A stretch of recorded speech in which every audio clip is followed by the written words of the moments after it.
This is the Metal Queens podcast. I'm Steve Richards. On this episode of the MQP, Spit on Your Grave, a death metal band formed in Monterrey, Mexico in 2012. The band's sound is characterized by powerful, deep growls accompanied by blast beats, slam riffs, and heavy breakdowns, all infused with a melodic touch.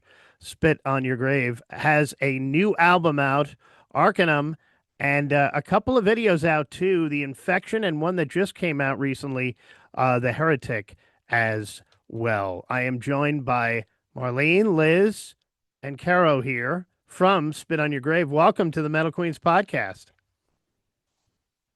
Thank you for having us. Yeah, thank you for inviting us. Thanks for being here.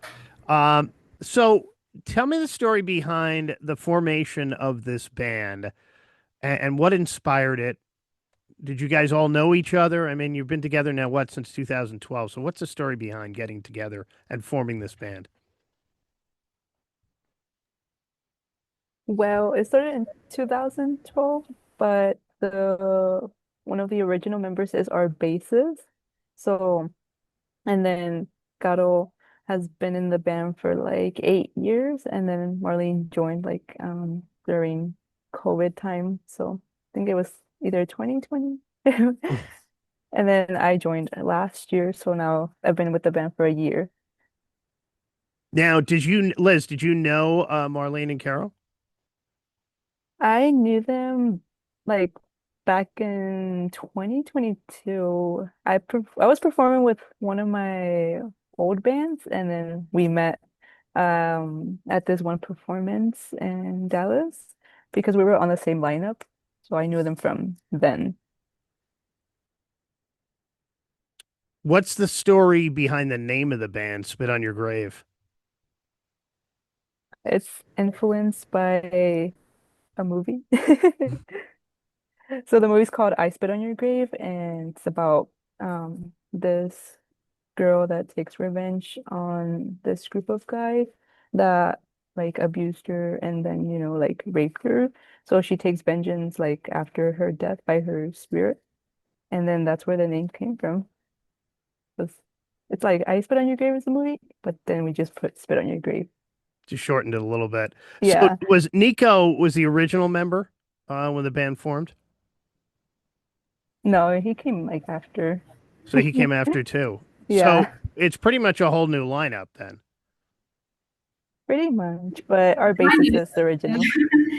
I mean, I was the last one to join because the lineup was pretty settled for about, I think, uh, 7 years. I think.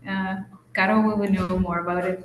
Caro has been in the band for almost 9 years. So, and then I joined 5 years ago. So for 5 years we were all settled, and then we changed the rhythm guitar, and that's when we met Liz, and she has been with us for.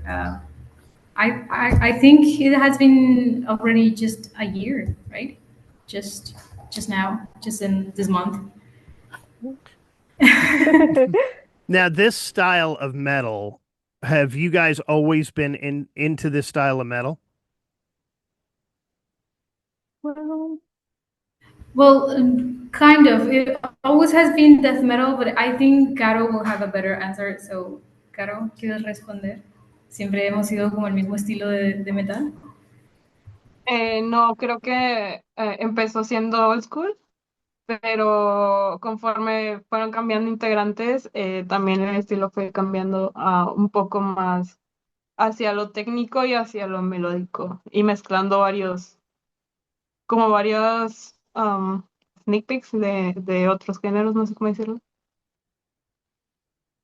so what she said is that in the beginning it was more like old school death metal, and then as the band members started changing, it started getting more like technical as well, like melodic metal, and just like getting influences like from different genres put into the sound of the band now. And what are your, let's start with Liz. Liz, and who are your influences? My influences, like bands wise would be there's a band called Worm because it's like very melodic but also very like brutal death metal. And then of course comes Crypta. And after that, I also like been like a recent band I've been listening to, but I've been listening more to like tech melodic metal. So I recently been listening, let me see, been into the ocean. But that's because Marlene introduced me to that. How about you, Marlene? Right now, I think it has been different type of music that I've been listening to through my entire life. And I have like a black metal phase and something like that. But right now, and talking about what influenced Arkanum, the last album, I think it was more like prog metal, as let's say, like The Ocean, Lepros, Catatonia, and a lot of this kind of music. I don't know. I try to listen different kind of music and to get more inspiration through every different kind of sounds, not only stay to metal, to listen um, everything that I think it could be cool. How about influences for Caro? Bueno, de bandas no sé, pero más orientado al deathcore y el técnico. So right now she's more into deathcore and melodic. That So, does Mexican culture or history influence your lyrics or music at all? Yeah, I mean, we have a song who talks about the Mayan moon goddess. It's called Ishik-U, and also it has real Mayan lyrics. We got a certification from a Mayan. I don't know how to call it, but it is an institution who preserves the Mayan language. So we got a certification for the lyrics. So it is actually true, true Mayan. And I think every day we got influence of that because it is on culture and it is on some kind of beats. Actually, Nico, the drummer, he most of the times he just makes up this kind of Latin vibes on the drums, swings, and I think it's very mixed with all what we do in music. I'm always interested. We have artists on here on the Metal Queens podcast from all over the world. I'm always interested in the metal scenes in these cities. What is the metal scene like in Monterrey? Oh, well, we have a lot of bands. Metal here, it is a very rich genre. I don't know how to say it because not only here in our city, Monterrey, Mexico City, Guadalajara, and almost the entire country, there's a lot of metal bands. And there's a lot of like this kind of mixes. There's like a pre-Hispanic kind of. There's a lot of bands who kind of have it more hard in their influences, and there is some other bands that do kind of metalcore with regional music, just kind of like a fusion thing, and well, it is a pretty big scene actually. Mm. I want to talk to you about the two videos, most recent videos that came out off this album. The Infection. What's the story behind that song? Well, The Infection, we choose that song on the beginning of the album because it's kind of like the beginning of the whole story that the album is trying to tell. And the story behind it is just that it's when somebody is trying to manipulate you through uh, pushing you, like trying to, I don't know, like put these thoughts like things you think you like, things you think you like to do, things you think you're comfortable with, but you're not. That trying to like groom you, in a way that has been years, and you didn't realize you're being trapped in this kind of puppet. You're kind of like a puppet to somebody else. And this is when the infection starts, when you resist. This song talks about resisting this kind of like intrusive thoughts, but they're not yours. And that's how the whole story of the album begins. How about the Heretic? What's the story behind that one?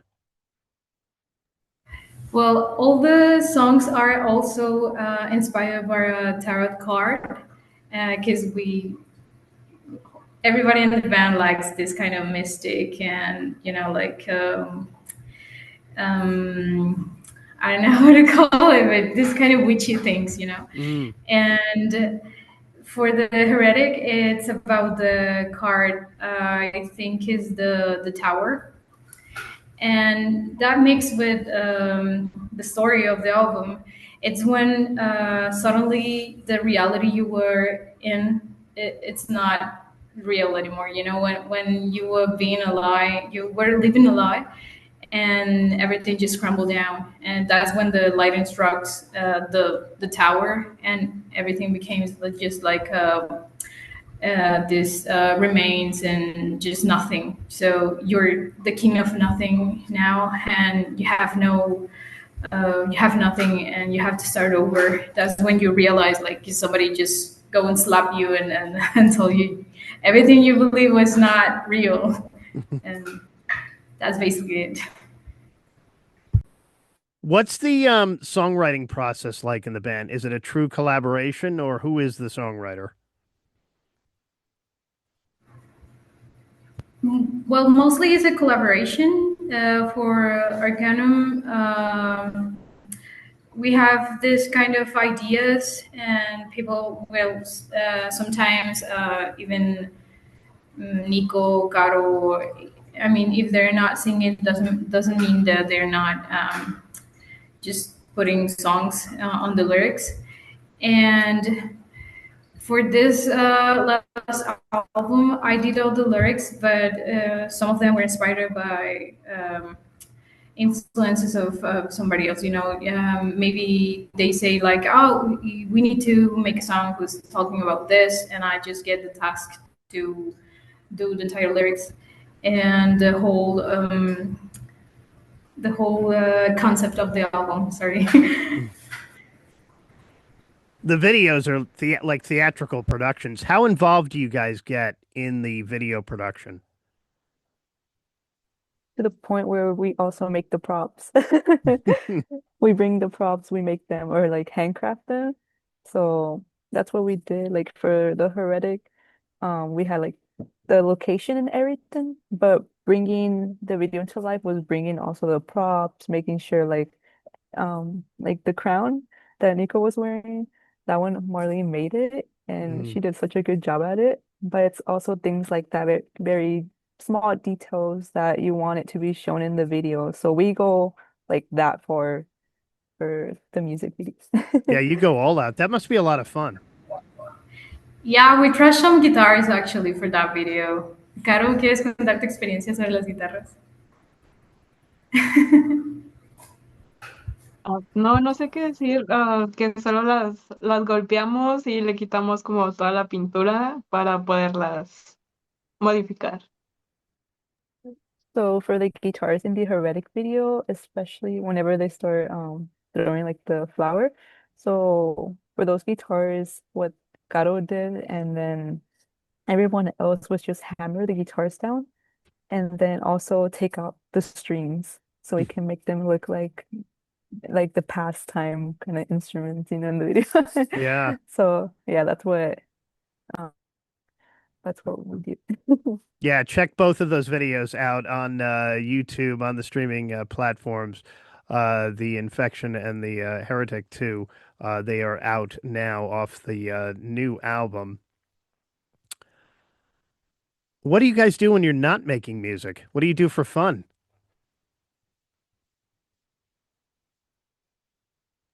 I feel like I'm always working on music.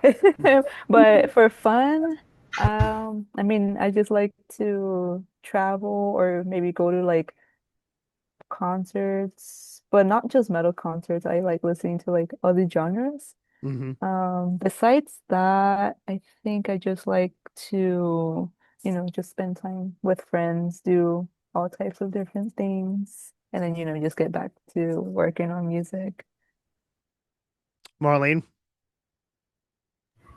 When I'm not working in music, I'm working on my actual job. I'm a video producer. And when I have free time, I like to just play video games and also just have fun with friends. Just I'm more like staying at home and play video games. And Carol? Ah, realmente no tengo mucho tiempo libre, pero sí, casi todo lo uso, bueno, en mi trabajo real y en la música. So she doesn't really have like as much free time, so she has her job and then she just likes to either just relax, just work on music stuff. Have you guys have played in the US, right? Yes. And what are the plans for touring? Well, not sure if we're gonna tour in the US this year, but we did tour in March. So we went to Austin, Dallas, Houston, as well as Arkansas. And we did those shows in the US so far for 2025. But yeah, I mean, for now, that's pretty much it. What We other coun definitely, I'm sorry, what other countries have you played in? um, I mean, we Mexico. Just It's Mexico and the Mexico Yeah. US. and the US, Yeah. but we're going to Canada I on saw that tour August. date on your Yeah. website. Yeah. Yeah, hopefully we get to tour around more in other countries. That's what we aiming for. Who's got the best growl out of all of you? I don't know. Liz, what could you say? The best girl, I feel like I think just Marlene and Gato equally, like both. You're both equal on the growl? Pretty much, in my opinion. So What do you want your fans, especially the younger fans, to take away from your music? to always pursue what they want, especially if they want to do music, like to never give up. You have to be very persistent with everything you do in your music career. So, no matter how long it takes, like always put out your name out there, even through social media, performing like anywhere. I would give that advice to our younger fans. Like anything is possible, first of all, you just got to put your mind into it. So. Yeah, social media has changed the game. That's how I reach out to a lot of artists. Do you interact with fans a lot on social? Yeah, like on social media or even in person, I do both equally for me.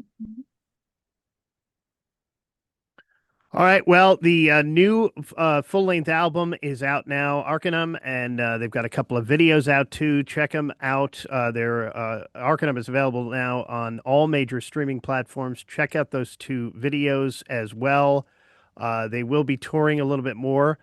Check out their website. It is soygband.com and on Instagram too, SOYG band. They are spit on your grave. Thanks, guys, for joining me here on the Metal Queens podcast. This was great from Mexico. Yay! Woo! Thank you so much for Thank having you. us too. No, thank you for doing this, Marlene, Liz, Caro. Good luck to you guys with success here on the new album and touring in the future. I hope to see you back in the U.S. Remember, they have a Canada date coming up in August, too. Thank you. We appreciate it. Thank you. And thanks for watching. Like it, share it, subscribe to it. This is the Metal Queens podcast. I'm Steve Richards.